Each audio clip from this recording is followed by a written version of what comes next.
Valentine's Day, a day of love and elation. Couples exchange candy, cards, and gifts. It's Super Bowl Sunday for Hallmark and flower companies. But for some, this would be their last day here on Earth. Welcome to Devious Videos. I'm Chuck, and here is a list of deadly Valentines.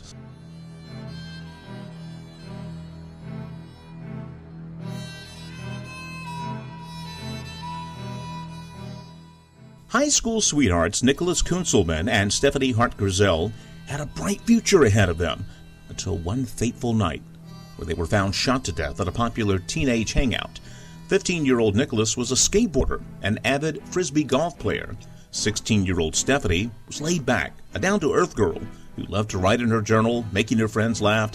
They were both described as outgoing, not the type of people to look for trouble or to be confrontational. Unfortunately, trouble came looking for them. On Sunday, February 13th, Nicholas was scheduled to close at the popular Subway sandwich shop, while Stephanie stopped by to visit, as she normally did right before closing. All seemed fine that night until one of Nicholas's co-workers noticed the lights still on in the store around 1 a.m. February 14th. When the co-worker walked into the shop, she found Nicholas and Stephanie behind the counter, dead from apparent gunshot wounds. Now, police quickly ruled out murder-suicide. A witness saw a man leaving the shop near the time the bodies were found. Many rumors and leads have come to light, but so far the killer has escaped justice. And the two families of the slain teenagers are still searching for the person or persons who murdered their children. If you have any information concerning the murders of Nicholas Kunzelman and Stephanie Hart-Grisel, please contact the Jefferson County Sheriff's Department at 1-303-271-5612.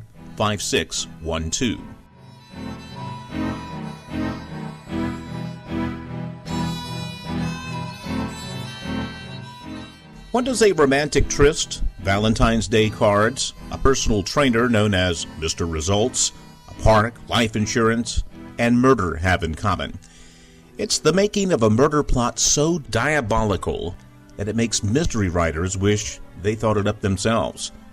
When Richard Check, who went to Belton Bridge Park in Snellville, Georgia, Valentine's Day 2010, to meet his wife to exchange cards and for the promise of sex, everything seemed normal from their outward appearance, but appearances can be and are deceiving. This was no exception. When Richard stepped out of his car, he was gunned down by what at first appeared to be a robbery gone wrong. But the investigation soon turned towards Stacy Scheck, Richard's wife. Richard was Stacy's fifth marriage, and by all outward appearances, the marriage seemed happy and loving. However, just under the surface, investigators soon found out about a sordid affair and a murder plot made for movies. Richard found out about the affair and wanted a divorce, but Stacy had other plans, and those plans involved life insurance and murder. Stacy decided to murder Richard December of 2009 and put those plans into action the following months. She first tried to get another man, whom she knew was involved in other illegal activities, to do the murder, but the man never called her back. So she met with a former employee, Lenitra Ross, at a restaurant January 2010. She explained to Ms. Ross that her husband was molesting her child, something that was proven later to be a lie. She asked if she might know of anyone who was willing to kill her husband for money. Ross then got in touch with Reginald Coleman, a personal trainer of Ross, who went by the name of Mr. Results. Stacy then activated a life insurance plan for Richard February 1st, 2010. She sent several wire transfers to Ross for Coleman between February 3rd and February 12th, giving investigators all the evidence they needed to make an arrest. All three were arrested weeks after the murder. They were charged with murder, conspiracy, malice. Coleman also pleaded guilty to possession of a firearm during the commission of a felony and possession of a firearm by a convicted felon, which added 2 more 5-year sentences. All three pled guilty and are now serving a life sentence without the possibility of parole. Just goes to show crime does not pay.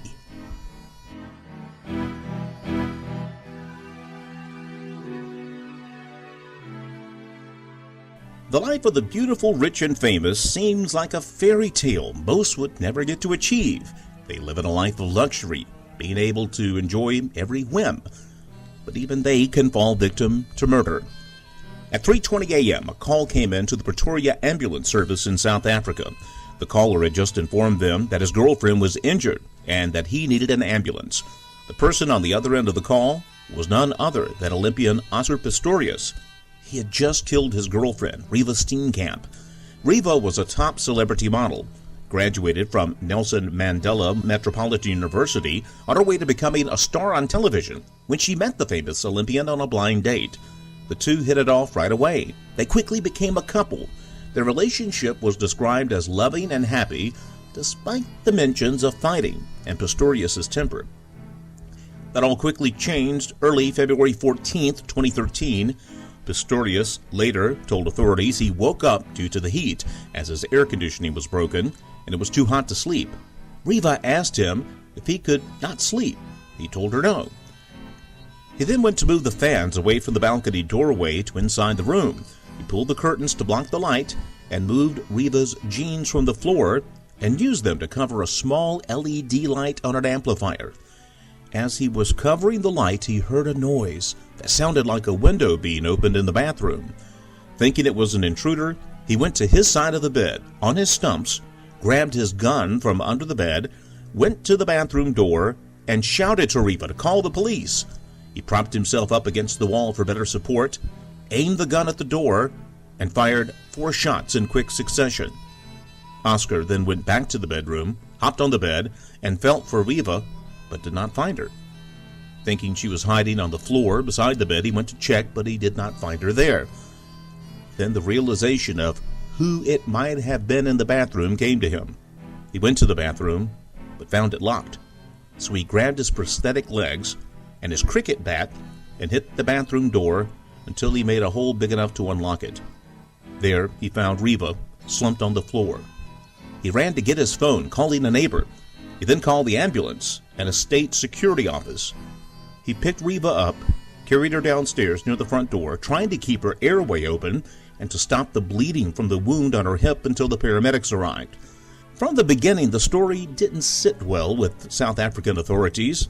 After an investigation, Oscar Pistorius was arrested on first-degree murder charges. In court, witnesses said they heard a female screaming right before the gunshots went off, though the defense argued that it was Pistorius himself who was screaming after he found Riva. On September 12, 2014, Pistorius was found guilty of manslaughter, sentenced to 5 years in prison. He was released October 19, 2015 for good behavior. However, prosecutors were not happy with the verdict, so they took the case to South Africa's Supreme Court, who overturned the verdict of manslaughter. Pistorius was convicted of murder and sentenced to 6 years in prison, which he is still serving today.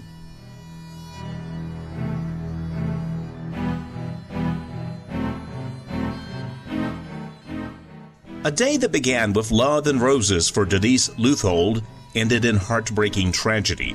Denise was a loving mother to her 3 young children and devoted wife to her husband, Nathan Leuthold. They were both missionaries in Lithuania, devoted to their church and to their work spreading the Word of God. The two met in grade school and developed a friendship. Both having very religious families, they couldn't date, but they would attend each other's church activities and worship. After graduating high school, Denise went to college, while Nathan stayed behind to finish school since he was a year younger than Denise. After he graduated, he went to Denise's school and asked her to marry him. They were wed in July 1995. Life seemed good. But for years, Nathan dreamed about becoming a Baptist missionary, and soon the opportunity would present itself. In 1998, another young couple from the Leutholds Church began their own missionary work in Lithuania, and the Leutholds joined them. After a year in Lithuania, the Leutholds returned, and shortly thereafter welcomed a son, and then a daughter. In 2002, the Leutholds went back to Lithuania, and over the next 8 years, it became a home away from home when they were there. Denise started to become very active in the church there, became close to the children and their families. They would help them leave their abusive situations and move them to the United States. One such Lithuanian they extended their generosity to was a young girl named Ina Dobilate. who came to the U.S. as a college student. She even lived with the Lutholds for a time. In the fall of 2010, Nathan and Denise, now back in the States, welcomed their third child into the family.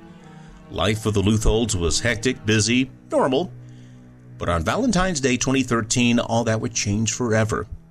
Nathan got a phone call from his parents saying their youngest child had not been picked up from daycare yet, which is very uncharacteristic for Denise.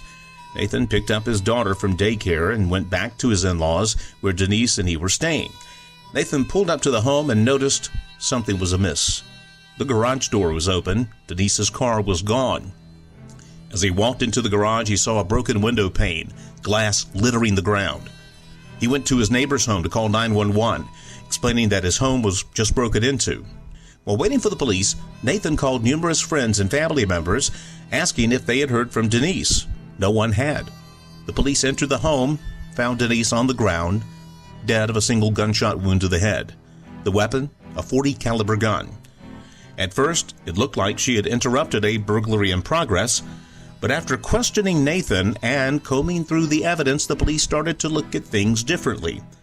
The police found out that Nathan was at the same park his wife's car was found, taking a phone call from Anna, the Lithuanian the Lutholds sponsored for college.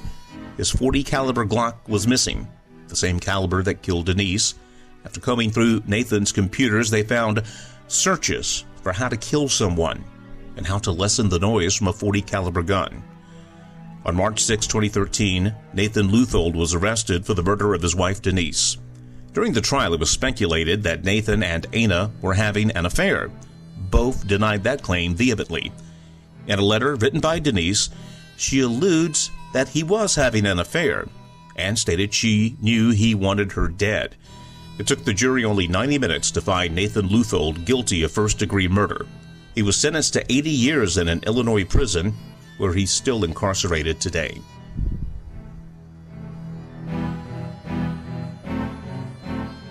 That's all for this video, but remember, love may not be everlasting, but death always is.